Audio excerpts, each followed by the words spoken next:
Resident Evil 3. It was Raccoon City's last chance, and my last chance. My last escape.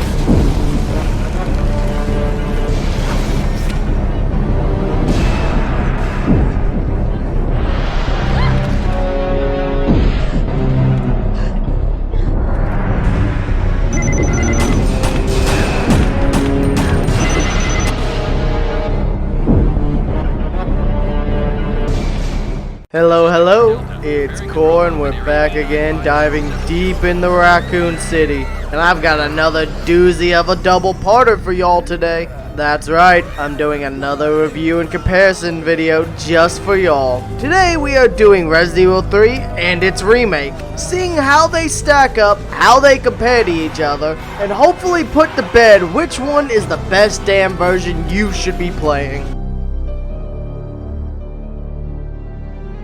Released in 1999 and developed within about the span of a year, Resident Evil 3 was originally intended to be a spin-off before being made a main series title. The remake seems to have been developed in a relatively short period as well, as it only released 1 year after RE2 Remake. While both had a short time in development, the original game feels much more polished and complete. Likely due to the fact that while development was short, the devs still managed to write a solid branching story and introduced a variety of new mechanics that helped encourage replayability and variety. While the remake in comparison feels rushed and sloppy, with many story elements and enemies and that variety missing entirely. The basic story is still the same within both. You play as Jill Valentine, an RPD STARS officer, trying to escape the maddening city alive, alongside as Carlos Oliveira, a smooth-talking Hispanic UBCS officer with an accent all the foxy ladies love. At least till it's gone in the next scene. The difference start pretty quickly though. Nemesis revealed is hurried along. Instead of the atmosphere and tension they built in the original, they introduce him right away. And the entire clock tower segment was cut out. Instead it's used as a background for a boss battle. The Gravedigger, a major boss and repeating antagonist, is also removed in the remake. Everyone feels like sloppier versions of the characters. There's little to no subtlety that the originals had. Nikolai is straight up out the gate, a monster. You're UBCS? Yeah, careful. Come on, don't look at me like that, alright? I'm not infected. No, wait, please! What the fuck? He was infected. He might have been infected. Oh, stars, this soft. No wonder so many of you dead. And what are you, UBCS? Killing your own people? He would have turned. There's your sense of self-preservation. Mikhail is Russian, that's all. His insinuations against Nikolai are pretty amusing, but they ultimately go nowhere. Funny how brainless zombies can ambush a platoon like that. Funny the gate was locked. Don't you think? And he goes out with a cheap one-liner, and there's less attachment to the character that was developed more in the original. Get off my train, shitbird! Do you have some kind of death wish? My people. They were wiped out by these monsters. I can't stop just because I'm wounded. But can't you see those monsters are also the victims of Umbrella? Are you accusing me of taking it out on them? You don't seem to understand something. We're not really involved with the company. There's no reason for any of us to take responsibility for this mess.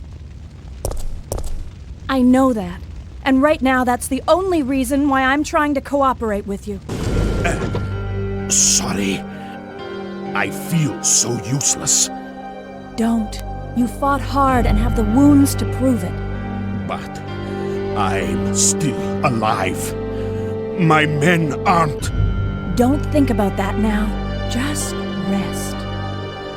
Characters like Murphy somehow get even less lines than they had in the original. Brad is killed right out the gate. Oh, another issue I have is Jill's characterization. She just speaks of the overall issue I have with their new writing style. She honestly just acts like a really snarky and bitchy person all the time. My team was sent here to rescue civilians.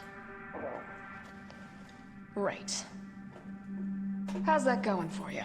Just keeping them alive is more than I can manage. Well, you can thank your corporate overlords for that. Yes. Well, we are doing all we can. She doesn't feel like that cop that was out to save everyone, but instead a snarky teenager pretending to be a cop. I could go on and on analyzing and pointing out every difference between the original and the remake, but we'd be here till next week, and none of us want that. Overall, I feel the remake story is just haphazardly slung together, leading to a sloppy and undeveloped product that is far less memorable and enjoyable. The original uses traditional tank-based control system, however with a quick turn and a dodge mechanic added, which make the action and combat feel more manageable to those newer to classic horror titles. A short rundown of the dodge system boils down to press the button in the right instance to dodge. This changes based on a variety of factors. First up is if you're aiming your gun or not. If you're not aiming, then the button is bound to the aim button. Basically, hit the aim button at the right time and your character will dodge out of the way. And this does depend on your choice of control scheme though. If you're aiming a weapon, then the fire button also doubles as a dodge button that you can press in the heat of the moment to, instead of firing, dodge out of the way. There's also a variety of dodge interactions based upon the enemies and what Jill or Carlos is doing at the time, which determines if Jill or Carlos will either roll out of the way, shove them backwards, or jump back. Each weapon also has a different dodge window. I've noticed the assault rifle, due to its rapid fire, and the shotgun both have the largest dodge windows. The latter is likely due to the weapon's pump action delay. The remake's version of this dodge is vastly simplified. Press the button when the attack is coming in at the right time and you'll dodge. If you play Dark Souls, you'll be familiar with this style. Carlos in the remake actually has a difference in this regard. Instead, he'll punch the enemy in the face, time will slow down, and you'll be able to open fire in slow-mo. Personally, while the original system encourages replaying and mastery of your weapon, the remake makes it easier to jump in and play with less issues. Both games' gameplay are solid and well made, building upon their previous iterations. But if you don't like tank controls or third-person shooters, then you know what you're in for. Another mechanic from the original that's been changed is the ammo reloading feature. In the original, it used a tool, and as you got better with it, you'd create larger amounts of ammo to help deal with the larger threats in the game. However, in the remake, it's replaced with just combining different types of gunpowder explosives to make ammo. I'm not really a fan of the simplification that's been done with it.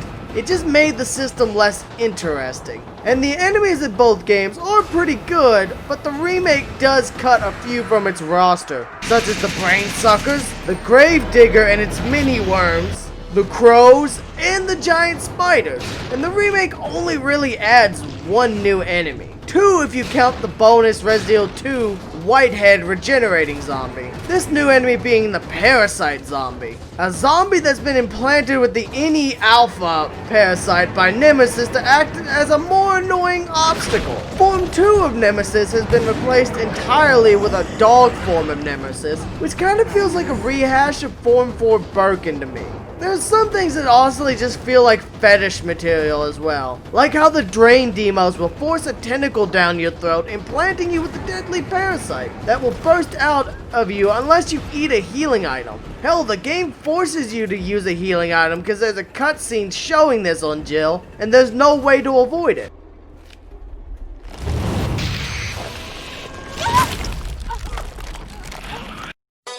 Oh, you touch my tra-la-la. My ding-ding-dong.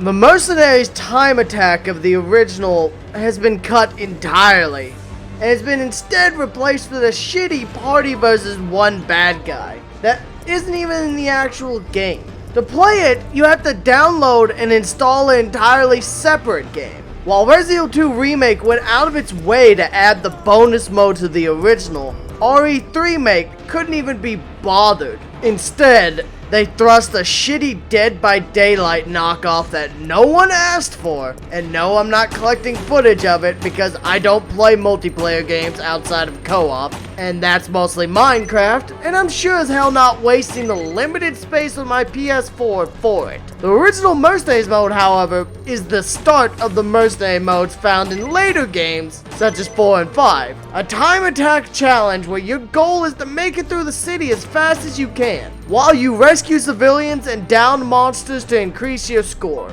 The better you score, the better you're rewarded. The money you earn in this mode can be used in the shop to unlock weaponry or even infinite ammo for the main game, adding fun bonuses. The remake does try to emulate this somewhat. They don't go for the mode, but you get score based on what you did in the main game, and that gives you points to buy unlocks, which I do like. And the original game has a great feature that the remake sadly lacks though, that being the branching story and path system. The story, items, and enemies in the original would change based upon how the player chooses to proceed, and how the game chooses to generate loot for that run. There's plenty of variations that'll help change up how each run will go, which characters you meet, and how they will meet their fate, and what will try to kill you. Some runs may go easier, instead say spawning zombies in the park, but reload the save, and this time you might have hunters instead. It helped keep the game fresh and make it harder to anticipate and trivialize what you'd be facing. Another thing I didn't like in the remake was the fact that Nemesis' signature rocket launcher, the oh shit he can fire back at me weapon, was used as a set piece for a short chase sequence where you're dodging rockets down narrow alleyways until you can escape to the subway system. I personally preferred him having it at all times, being his primary weapon of choice, and when it runs out, yeeting it to the side to beat your ass brutally in hand-to-hand combat. And before we move on, another big deal is the fact that the game's difficulty feels very cheap at times for the remake. Being hit once by Nemesis is often enough to knock you into orange caution or even straight into danger, and that's on normal difficulty. Same with the hunters, who also have a straight up instant kill no matter the difficulty, even at full health. In the original, they could only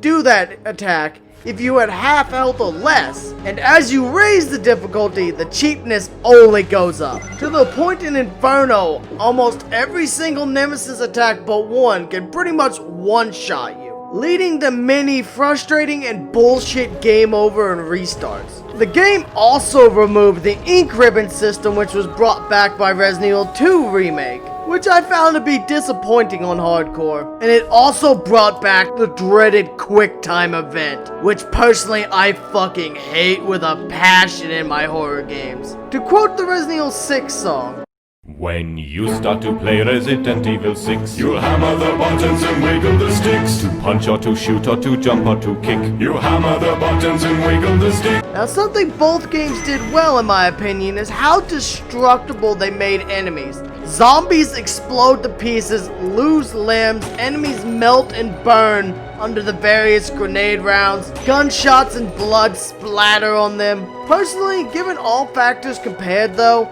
I'd argue that the original's definitely the winner in this regard. With all the added factors, especially given that both games were developed in short periods, the original's a lot more impressive to me and a more enjoyable experience. I was a lot more bored with the remake, especially after my first run on the replays, and I was frustrated with the cheap ass deaths. Who can forget their first time playing Resident Evil 3? That great intro which sets the tone and setting for the game well, followed by you blasting out of your apartment onto the streets where the dam had filled them to the brim, narrowly avoiding being eaten alive as the door gives way to grant you salvation from the hordes. The original game's intro is one that really sticks with you, and how poor Brad meets his fate is definitely horrific. The remake starts in a similar way of the newscast, along with a new nightmare. Jill is having nightmares that she is infected and will become a zombie. A new addition, one that doesn't bother me either way, but the original game thrives on its atmosphere, starting with its Resident Evil 3. Resident Evil 3. It all began as an ordinary day in September. An ordinary day in Raccoon City.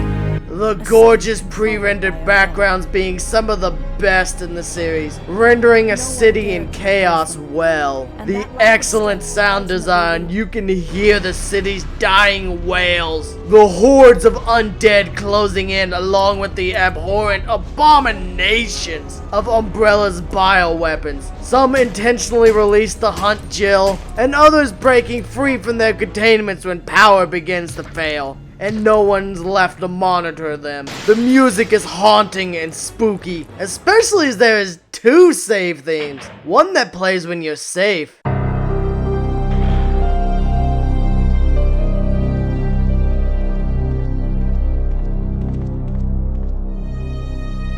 and the other that plays when Nemesis is outside hunting you, letting you know once you step out that door, you're not safe. He's gonna be right on your ass.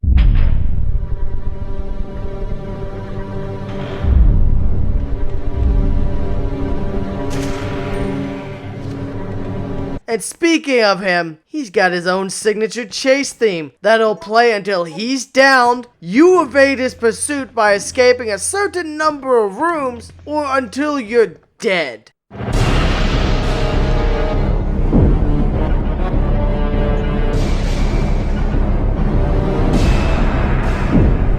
Another part of the original I enjoyed better than the remake was the city itself. The city felt larger. There was more places to explore and go, coupled with the branching paths which make the story play out differently each time you play. You may go to the gas station and meet up with Carlos there. You'll be attacked by a horde, and Carlos will go out to fend them off and buy you time. While another instance, you may run into Nikolai instead. He'll be inspecting something, trigger the oil to burn, and he'll explode, leading you to think he's dead. It really helps the story play out in different ways, and the choices drastically affect the story and endings. Suck it, Life is Strange, and you're shitty, all your choices matter. But really they don't, bullshit. The sound effects are also as great as ever. Especially love the Carlos gas station scene. The wails of the dead outside and him going out to gun them down. Or how about the Mikhail scene where he's outside the train, fending off a large group of undead even while he's drastically wounded,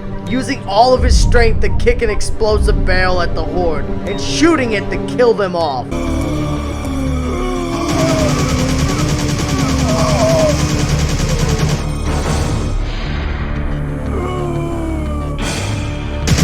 Come any closer!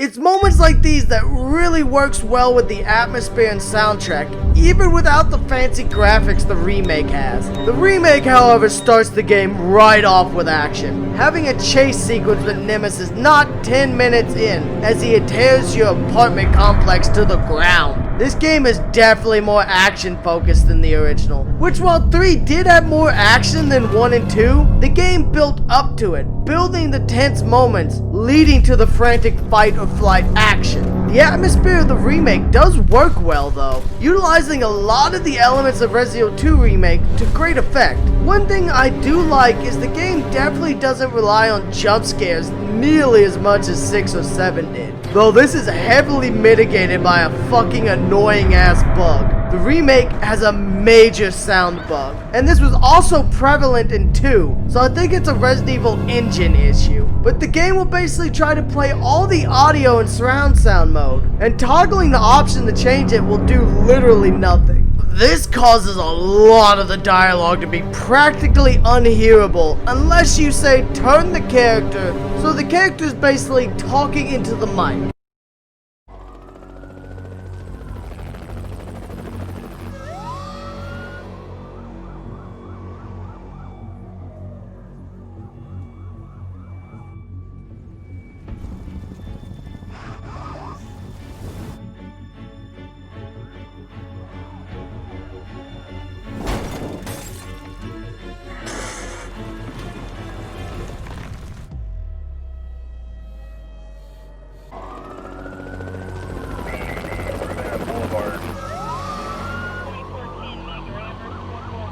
This pandemic has spread faster than any disease in modern history.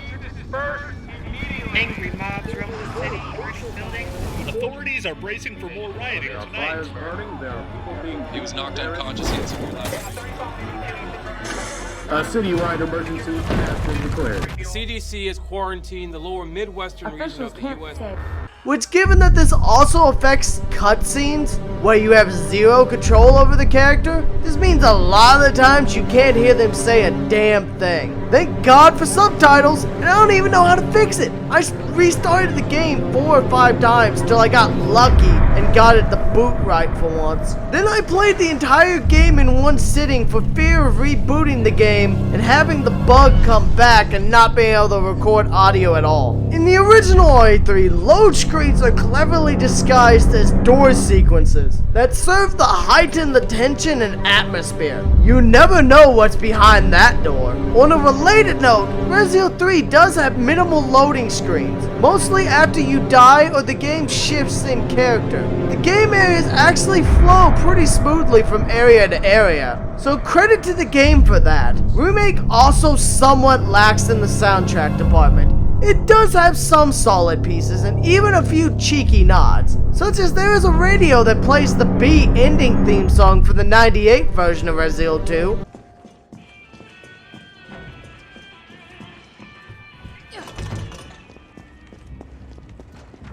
As well as remixes of the RE2 and RE3 save room that play in their respective areas, which I find to be a nice nod. Though I wish the game, like Resident Evil 2 Remake, offered the option to play with the original soundtrack as well. The original definitely beats the remake in this category as well though. The original, while being graphically less impressive than the remake, excels in atmosphere and tension, using solid voice acting, excellent sound effects, a damn good soundtrack, and one of the most intimidating monsters in the series history that all recurring enemies would have to live up to. Much like what Pyramid Head was for Silent Hill. Remake, on the other hand, while definitely being prettier, it's the only part of it that really wins over. While it does have a solid enough atmosphere on its own, it's not as strong as the game it's based on. And with a bug as major as the entire dialogue basically being cut out, unless you can force the camera to face it a certain direction, it definitely has the L on the original.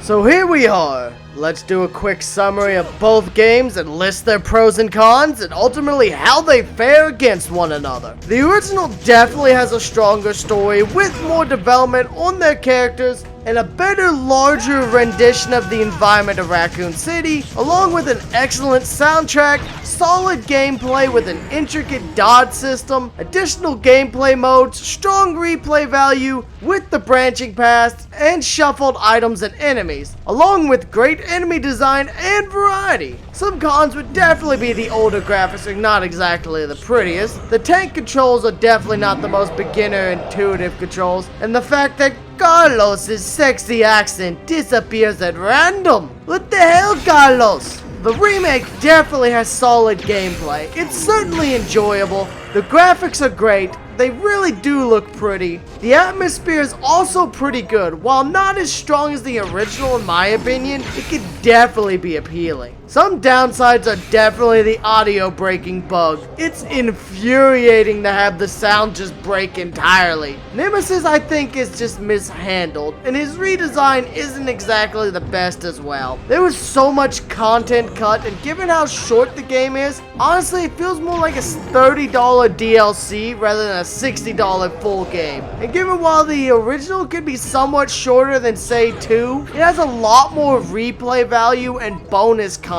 over the remake. The cutting a mercenary mode is also a hell of a downside, as that's one of my favorite modes in the original. I liked the time and score attack features. The fact it's coupled with a bargain bin game that Capcom knew people wouldn't buy. So instead here, have this shitty game that no one asked for and which y'all thought would be Outbreak. The drastic character changes are also a detriment to the overall story, with the exception of Tyrell. He's lovable, a good guy, and he has a much more expanded presence than just blowing himself up like in the original. What the fuck?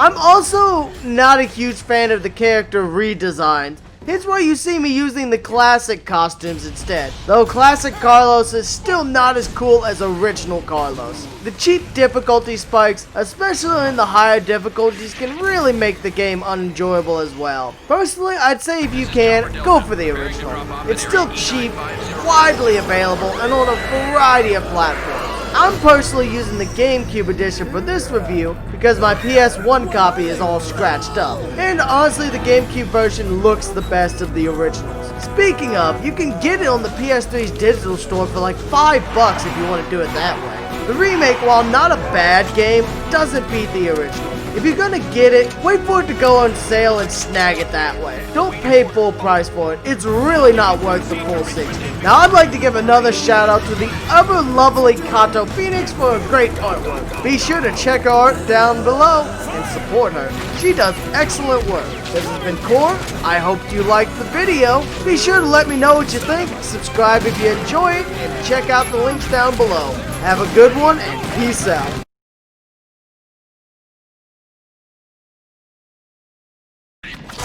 Oh, you touch my tra-la-la.